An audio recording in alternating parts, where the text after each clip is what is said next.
All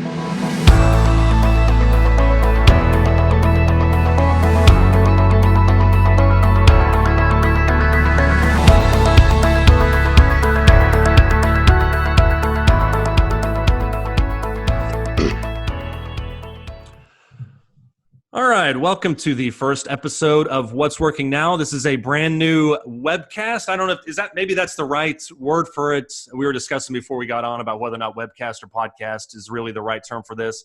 But this is the first episode of what we've tentatively titled, and I think probably will be the title from now on, called What's Working. And the main focus of this webcast is a weekly webcast for the foreseeable future about what's working with technology and marketing within churches. And I know, and I've had conversations with people in the past, that sometimes marketing kind of gets a dirty word with people. But really what we're talking about and the conversations I've had with churches is how can we effectively use technology to reach people with the gospel? Because like it or not, we're in a time right now where people are looking for personas. People are looking for things online that they can identify with. And that's really what I mean when we talk about marketing. And so what we want to do every week with this webcast is to bring on somebody that is an expert in an area, or somebody who has experience in an area, somebody who can speak about a specific concept and kind of relay to us, what's working in their congregation, how they've used technology, how they've used, different marketing things in their own church to kind of build an audience to ultimately reach people with the gospel. Because that's what all this is about. That's what our business is about. If you're on this page, you know that Diakonos Marketing is all about trying to use technology to help people spread the gospel. That's what we're about, top to bottom. And so who we have on today is actually our very first client with Diakonos Marketing, which is Kyle Campbell. Kyle is the preacher at the Loop 287 Church of Christ in Lufkin, Texas.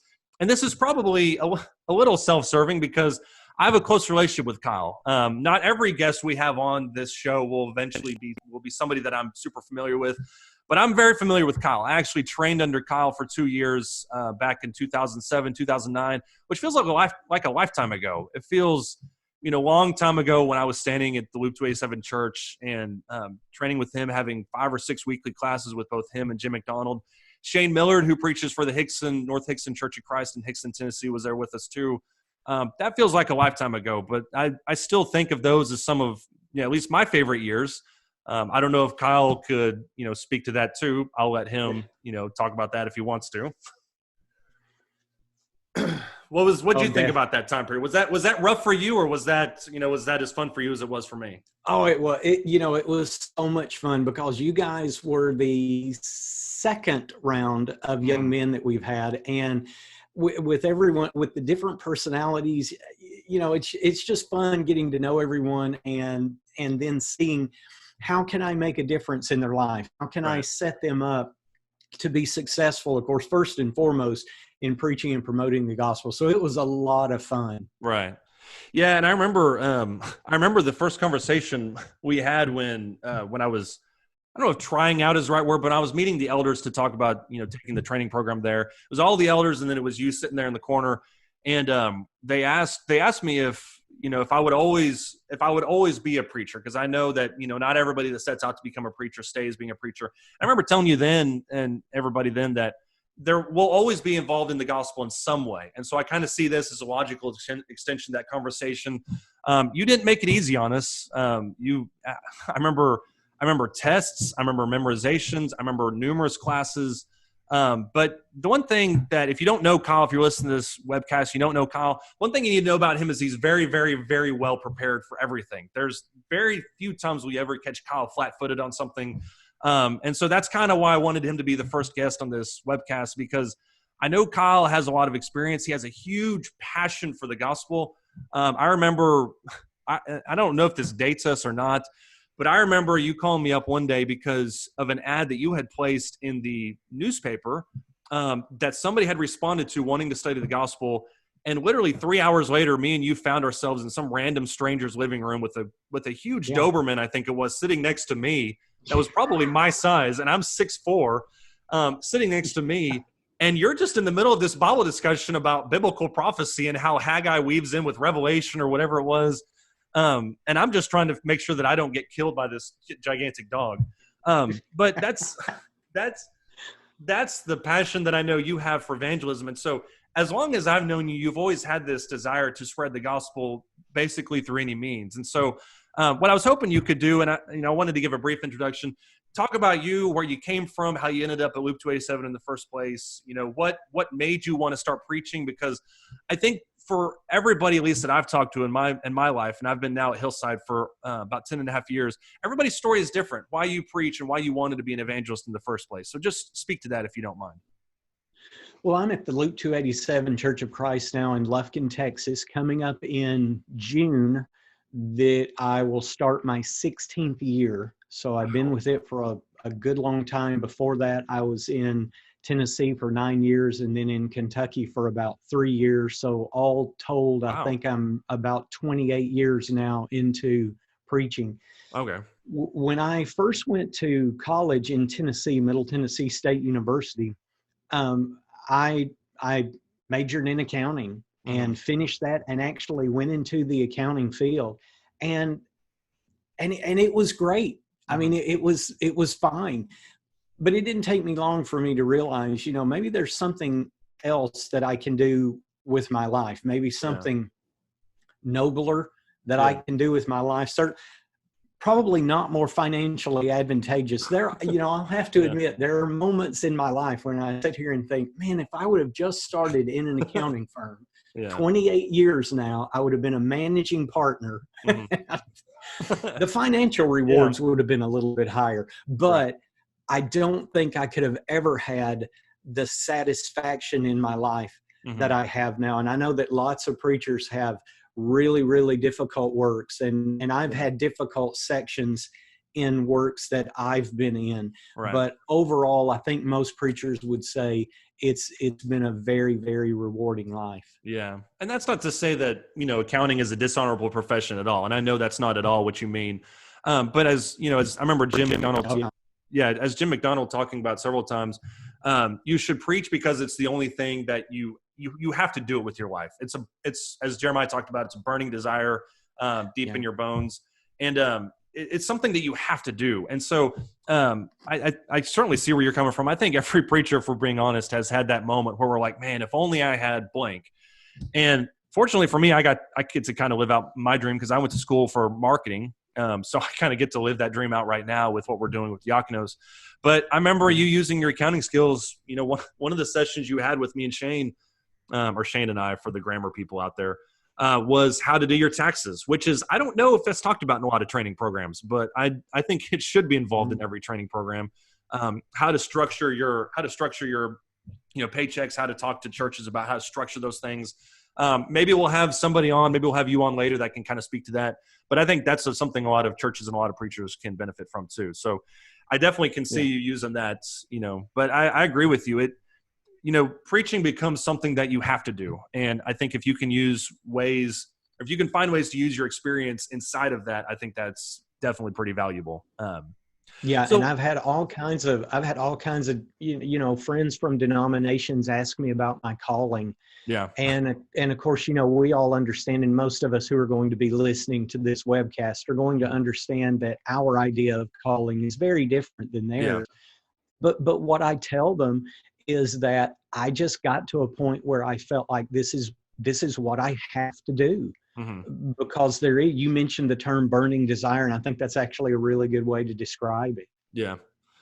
Yeah, I think that's exactly right. And you're right. Some people call that a calling. I've had people, my grandmother, who's since passed away, insisted on calling me for the first several years that I was preaching, insisted on calling me her pastor, which like you have, and like other preachers, you use that as a teaching opportunity. But you're right. It does seem like something that you just feel like you have to do. And if you don't do it, you stand before God someday and you haven't used that, then you're going to not answer for it. I don't mean that in necessarily a bad way. Certainly not in the way that Paul, talked about in Corinthians, where he talks about that he has it as an obligation. But it's certainly something that we feel like we need to be doing. And I think we've talked about a little bit so far about your evangelism. And I know that you probably, like a lot of preachers, have struggled with how to evangelize. And if you just look at the track record of, churches over the last 100 years, it's really morphed. I mean, even 100 years ago, you'd have, maybe 120 years ago, you'd have a wagon that would pull up into a town and they'd set up a tent. They'd have, a guy standing up and preaching in a field. And because, you know, we had people that are largely agriculturalists show up, maybe they were done with their chores for the day, listen to sermons for several hours. That model kind of went away. And then you went into radio, TV, then door knocking has kind of spanned most of those. But it really has been within the advent of the internet over the last 30 years that you can start to see an uptick in new types of ways. And the best thing about the internet is also the worst thing, in that there's so many different avenues that you can approach in, that you're going to have some enormous successes and you're also going to have probably some big failures as well.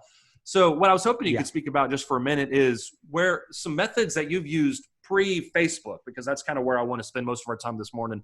Some methods that you've used on the internet that were, you know, really beneficial, and maybe some that you look at and you think, man, I really should not have spent much time in that. Yeah. And you mean methods that aren't necessarily online? Right. Methods that aren't online. Like, you know, I mentioned earlier about how you had an ad in the newspaper, which for a long time, and I still have people calling me or messaging us through the page that say, you know, do you think the yellow pages are dead? Do you think, you know, newspaper ads are dead? And the answer is not always. In some markets, newspaper ads are probably, you know, I talked with a church the other day that has 80 people and only 6 of them are on Facebook, you know, and it's a rural community of about 500 or 600 people. Newspaper ads probably are great, but at least in your experience, and you've been all over the country, there's probably been some areas that you're like, probably should not have spent as much time. And then other things that maybe people wouldn't expect. I'm actually glad you brought that up, because when we think about, let's just, and I don't mean anything derogatory by this, but let's just kind of talk about maybe the more old school methods. Right. Those are not necessarily ineffective. It all depends on where your market is. It's just like there would be places where I think just going door to door, if it's done correctly, if it's done right, can still be effective.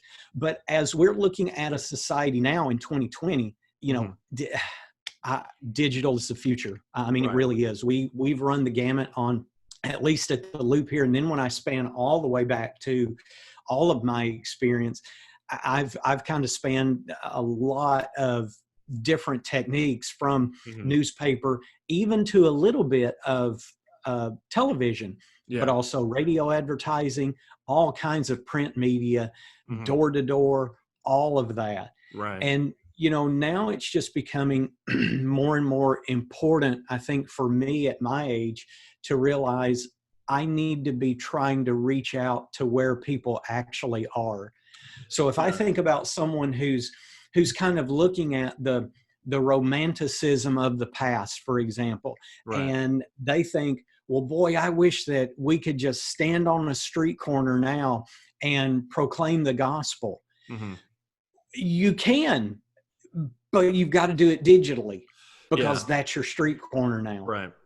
And it's, you know, it's, of course, if you can find a street corner where people are just walking by anyways, then I think you're lucky. And certainly in a suburban, you know, area like Greenville, you know, you've got a lot of car traffic, not so much foot traffic.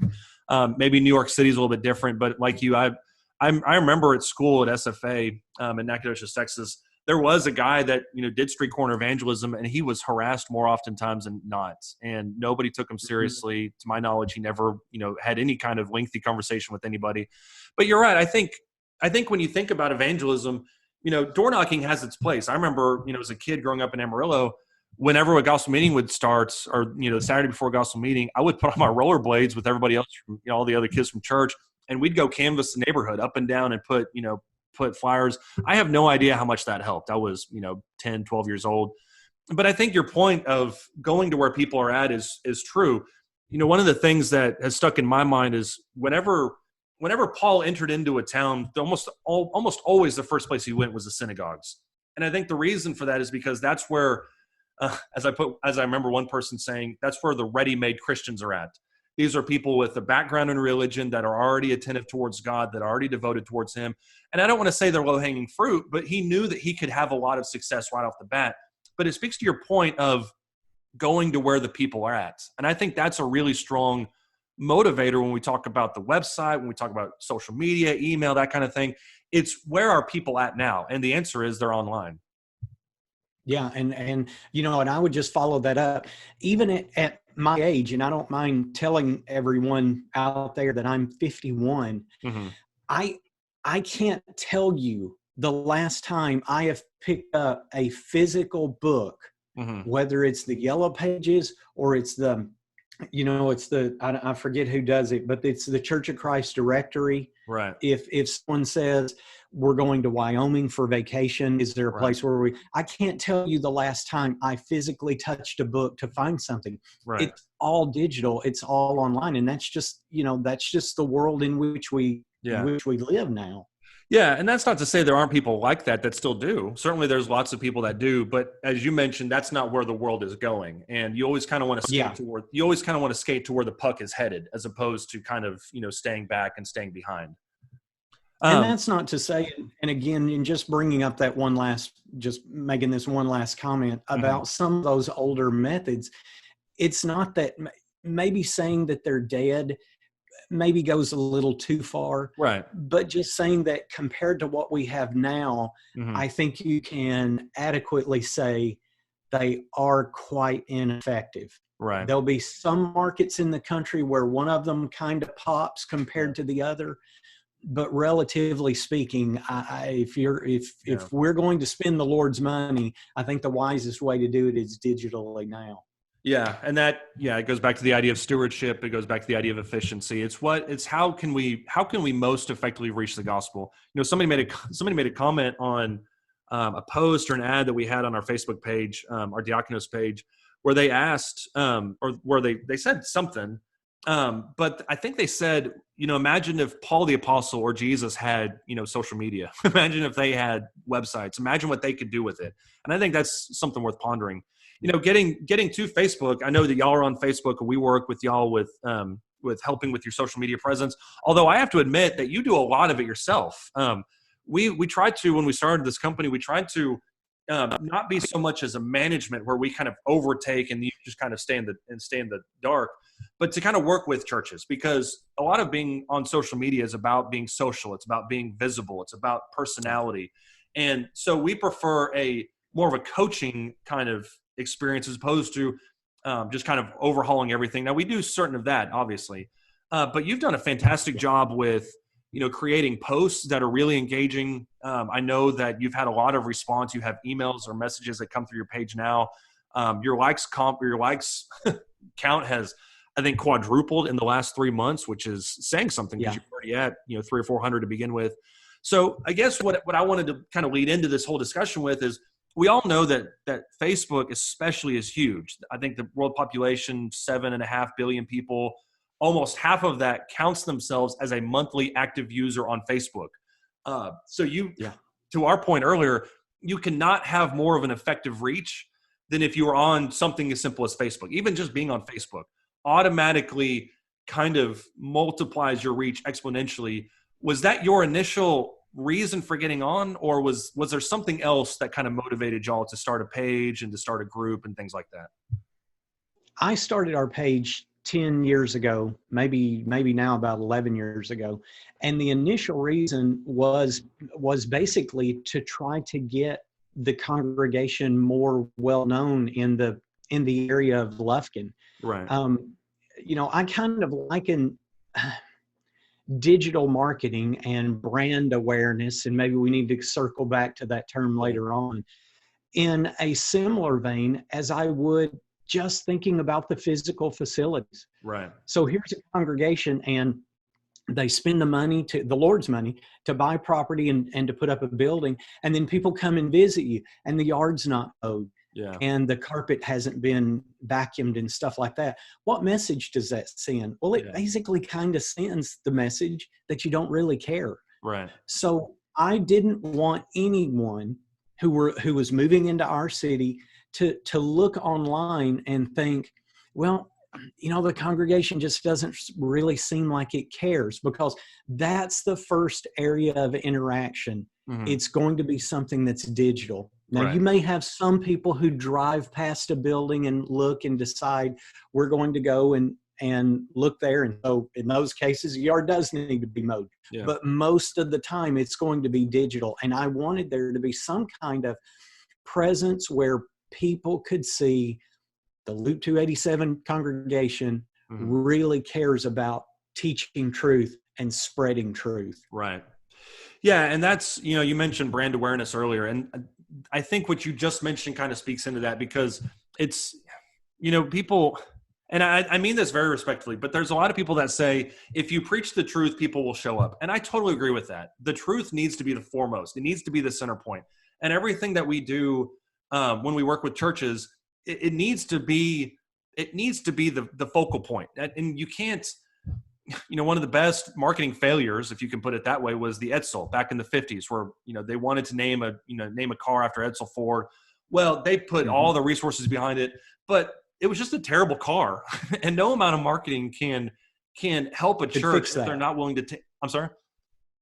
Nothing could fix that. The fact that it was a terrible car. Exactly. That's exactly right. Nothing can fix the fundamentals. And so when you talk about marketing a church, you have to make sure that the truth is first and foremost, because you can do all the fancy videos and the fancy website, but if there's no content, if there's no substance there, then people aren't going to listen to you. And I think it's fascinating. The last several, Pew reports that have come out have listed, biblical preaching and teaching as top 5 things that drive people to churches.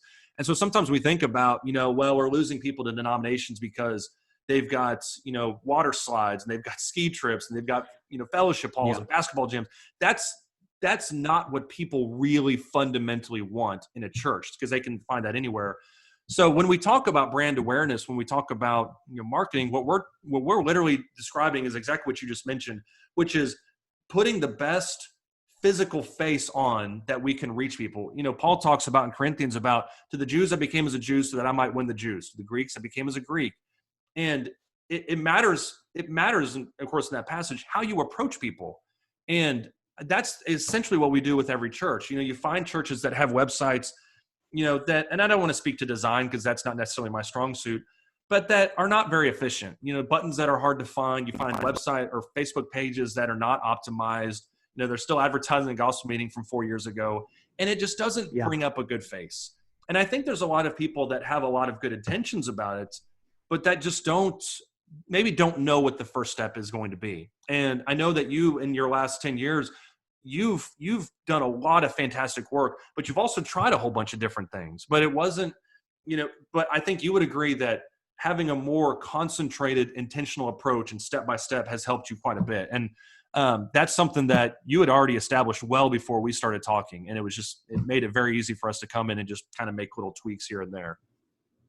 Yeah. And that's really, really helped, because when you think about what a congregation has to offer, people do want truth. And I think that we shouldn't get discouraged and think, we don't have a gym, we don't have a kitchen, we don't have a whole lot to offer. You've got exactly what you need to offer. And that's truth, because just like you said, so many people are wanting just truth. Yeah. And as they're wanting that truth, I need to be communicating some way to the world that if you'll give us a chance, you're going to hear truth when you come. Right. So how do I do that? Yeah. That's brand marketing. That's brand awareness. That's me digitally reaching out, because that's where people are now. Yeah. To show them, give us a chance and see if we can teach you some truth. Right. And that goes back to Romans chapter 1. It's the word of God is the power of God into salvation. That's what the gospel is. And when we say, well, we're going to preach the truth, but we're also going to have these other things, it kind of shortchanges it. It says, well, we need this or else people aren't going to be interested in the gospel. And you and I both have talked about this a lot. That's the worst approach possible, to say, okay, the gospel's here, but you also need these other kind of extraneous things to bring people in. But as you mentioned, you still have to bring the gospel to people, and you can do that through digital means. And that's an area that, the church is really just kind of coming into. And so that's why we're so passionate about this, is because I think both of us have seen in our own respective works just how powerful it is. Since this whole, and we're recording this, April 23rd. So we're 5 weeks into a quarantine, COVID-19 coronavirus.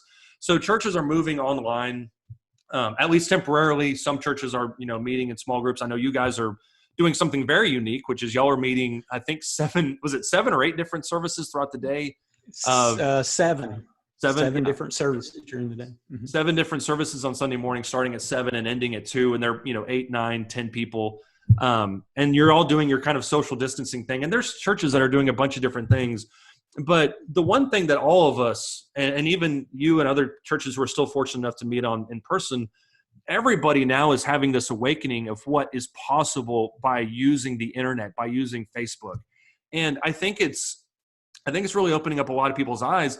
Even just in the few years that we've been doing this, we have people that watch our services now that I don't even know, that I've tried to follow up with, that I've tried to interact with.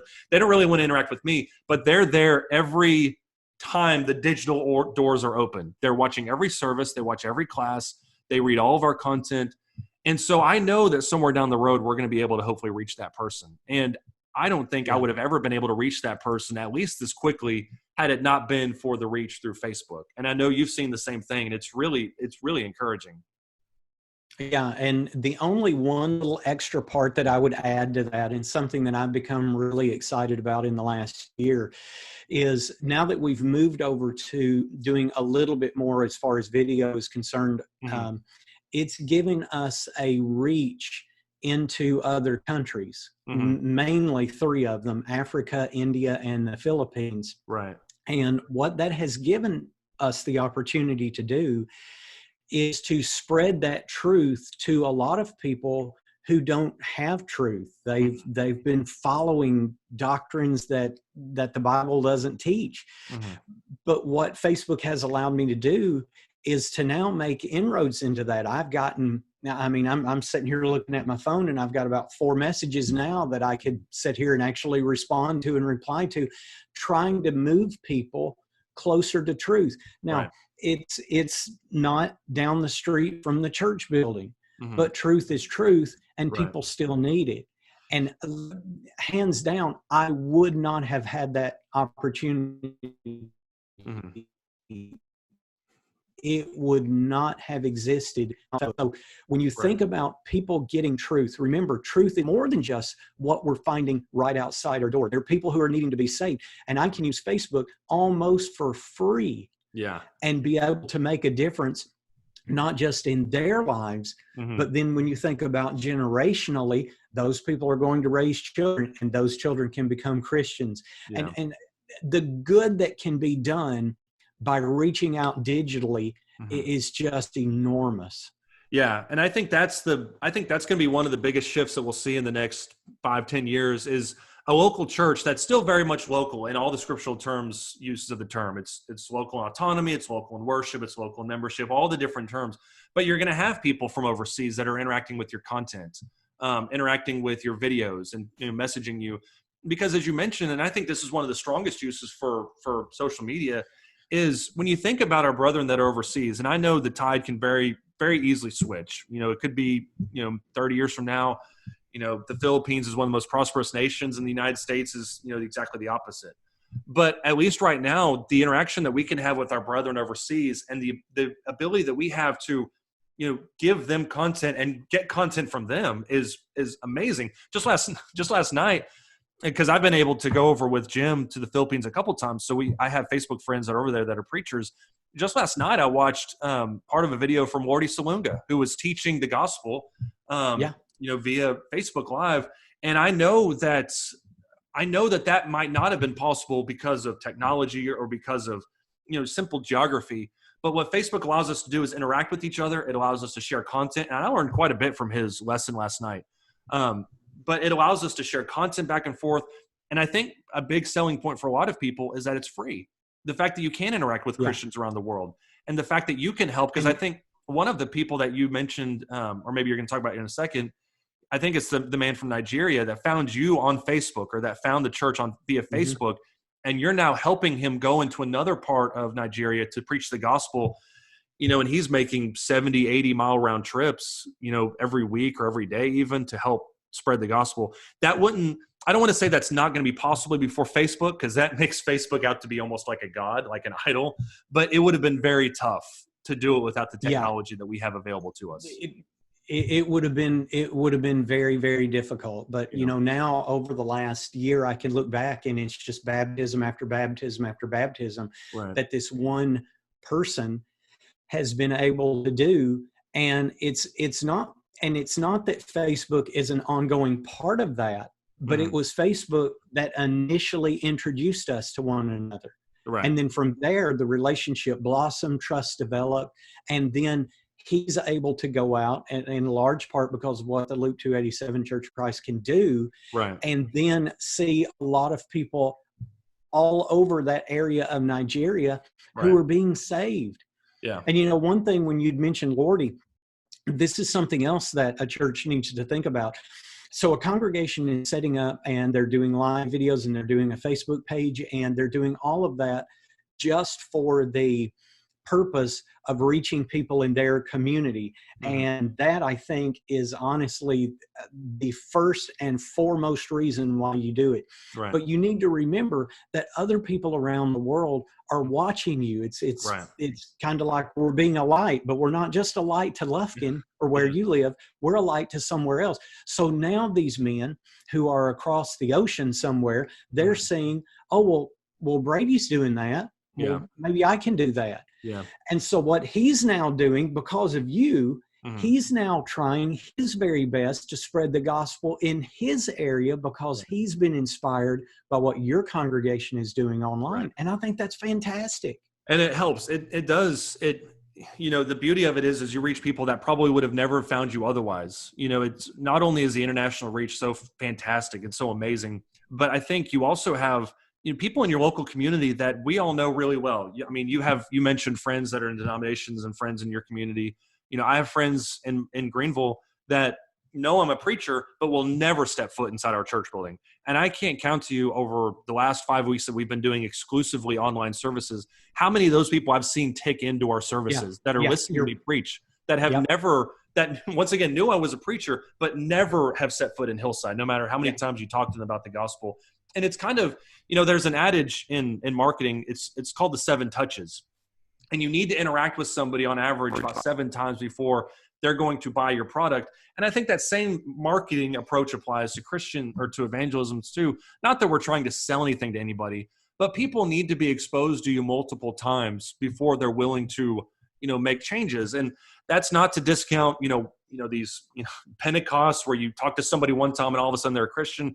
But what we forget about that is these were people that were in Jerusalem for the feast days. So these were already people that were religious by nature.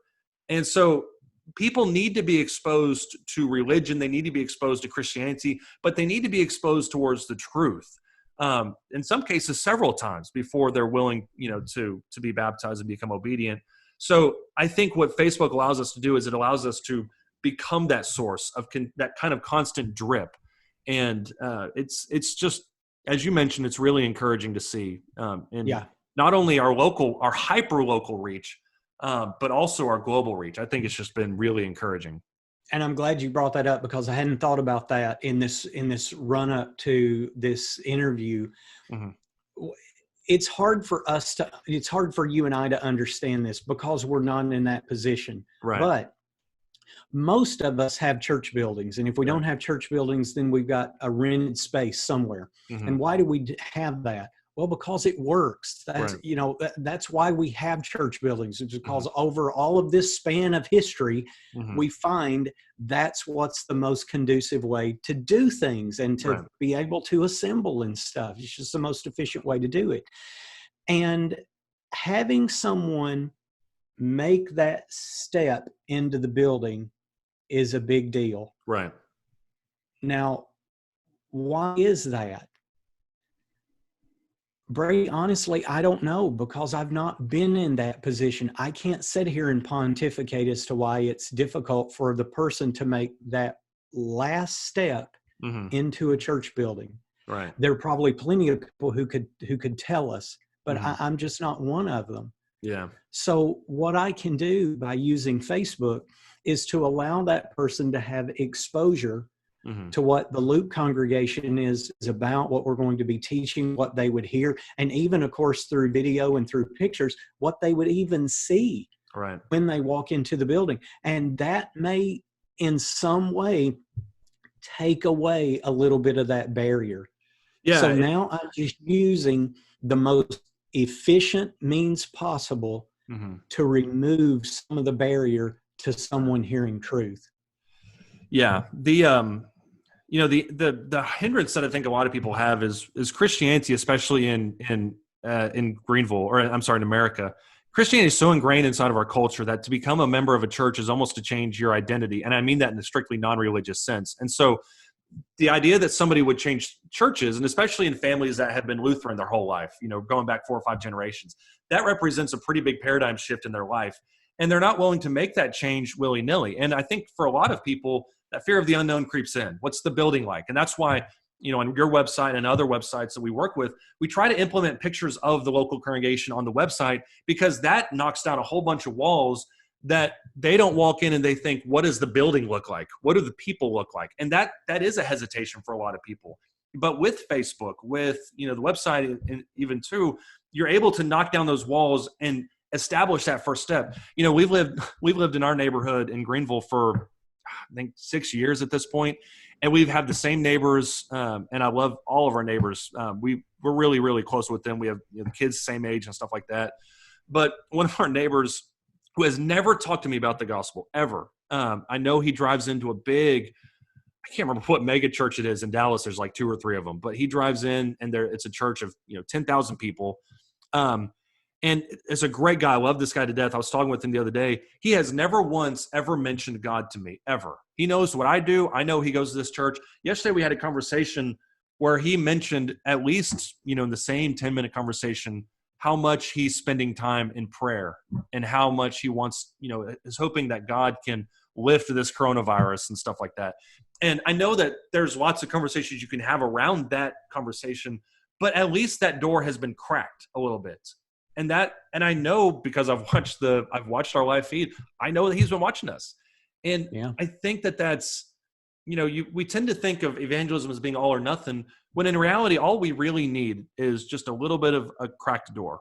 And if we have that, then we can build on that. And so, I really agree with you in a lot of ways about this type of stuff, because I think it's just, it provides that first step for so many people. Yeah. And let me go ahead and say this while I'm thinking about it. As far as Facebook is concerned, if a congregation wants to set up a Facebook page, I think that if you've got a website, you need to also have a Facebook page. Right. If you don't have a website, you've got to get a website, and then you've got to get a Facebook page. But once you get, a Facebook page set up and you're starting to attract people who like it, you need to remember that of all of the people, if I could sit there and do an analysis of all of the people who like the Luke 287 Church of Christ page, it's probably 95% Christians. Yeah. So in order for me to have content on that Facebook page, and then use it to actually spread the gospel in my area, in Lufkin, or wherever you are, you're going to have to go the paid advertising route. Mm-hmm. So it's going to just be like, think of it now as your newspaper article, because 40 years ago, that's what we did. We put newspaper articles. We used cable television, what do they call it? The public access channels. Yeah, I remember on cable television. That was enormous. That was huge when I was getting started in preaching. AM radio is still really huge. AM radio. I remember our preacher having an FM radio spot at 7:30 every morning on Sunday mornings. And I've went to meetings, and I've actually went into radio stations and recorded broadcasts for those. Right. And now, you fast forward all of these years, and this is kind of where we are now. So if I want content that I think is very necessary, maybe it's a blog article on what is the Church of Christ, or it's a short video of me sitting in front of a camera for 3 minutes explaining what is the Church of Christ. Mm-hmm. If I put that on my Facebook page, fantastic. It's great. But the reach is going to probably be 95% to Christians. The way that I make that go to other people in my community is I've got to go the paid route. Yeah. And you need to be thinking, okay, this is just like buying a newspaper advertisement years ago. Yeah. except it's a million times better now for Yeah. all different kinds of reasons. And I don't know why. I don't know if we've got the time to get into all that or not. Yeah. It is. I was actually just looking at the time, and we're about 35, 38 minutes deep into it, but this is covering a lot of good ground. And y'all are one of the churches that we're working with quite a bit that are doing Facebook ads. And I think y'all had seen quite a bit of success from it. And I think what's interesting too is how much success you've had on a relatively limited budget. I mean, I think we've got Yeah. what, $3 a day at most. Yeah. And you're able to Yeah. reach quite a few people. And I don't mean the vanity metrics. I don't mean people that it reached, because it's very easy. And we definitely don't have the time to go to all of this, but it's very easy to look at vanity metrics on your page and say, well, this reached so many people. Well, all that means is that across our news feed. When I talk about reach, I mean engagement. I mean in messages. I mean in people that are visiting the website. You guys still to this day have one of the lowest bounce rates, which for those who are listening to this, if you don't know what a bounce rate is how often people go to your site and then bounce right off of it really, really quickly. You guys have one of the lowest bounce rates of any website I've ever seen, period. I think it's under 1%. It's under 1%, which, and I'll be honest with you, most people will tell you you're doing well if you get it below 60%. But it speaks back to that point that you guys have had, which is you have the great content, and you guys had, you have an entire biblical commentary on your website, which not every church needs to, but you have sermons, you have articles, you have so much content. But the best thing about it is that it's efficiently used on your site. You guys had structured it out originally. All we did was kind of put a pretty face on it. But you guys already had it structured out in a way that made the most sense. You drive traffic from Facebook ads to your website. You've got people that are engaging with your content on a regular basis. And we don't have time to go into, using lead generation ads or, traffic versus engagement ads. But just on a very limited scale, I think you can see even at least some benefits from using Facebook ads and being intentional about your reach. Yes. And what's kind of neat too, is that as we've had kind of speaking a little bit about overseas now, I've encouraged some men to go to it, look at it, find it, and, gain from it what they can. And it's really kind of neat for them to go to our website and look through it, find what they want. And then they come back to me and say, okay, well, what else do you have? What else can you send me? Yeah. But because these are people who, we, particularly in the US, we're just setting in a bucket of information. Right. There's so much information, we don't know what to do with it. Mm-hmm. But there are people in other parts of the world who really, really need it, and they don't know who to trust. And so the next website that they reach out to might have truth or it might not. Yeah. And we need to, and I think now that we live in global times, we need to think a little bit more globally about the kind of influence that your congregation can have literally now all over the world for $4 a day.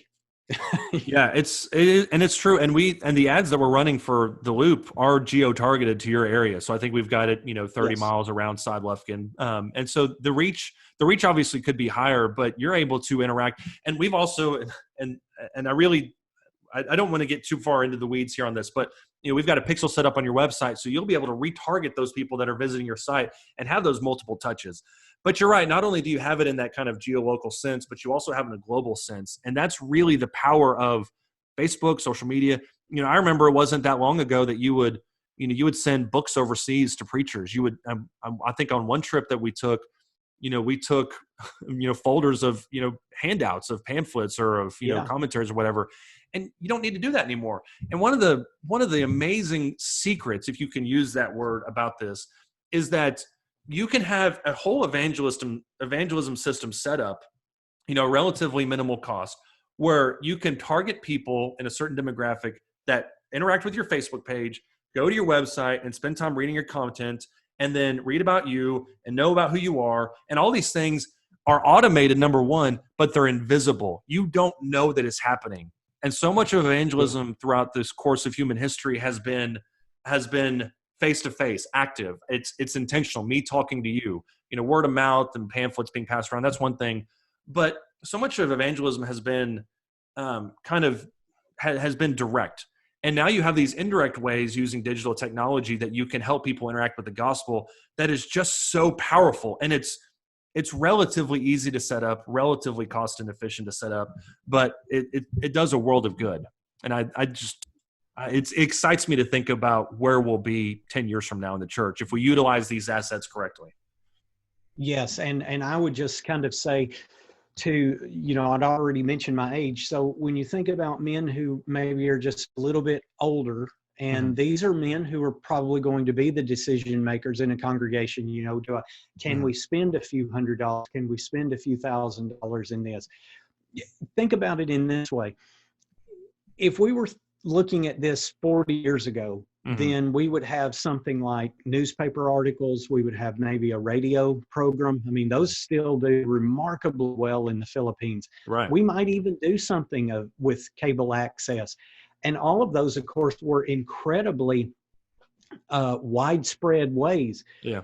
But you really had no numbers to see what was going on. You just threw it out there and hoped that there was someone listening to it. Right.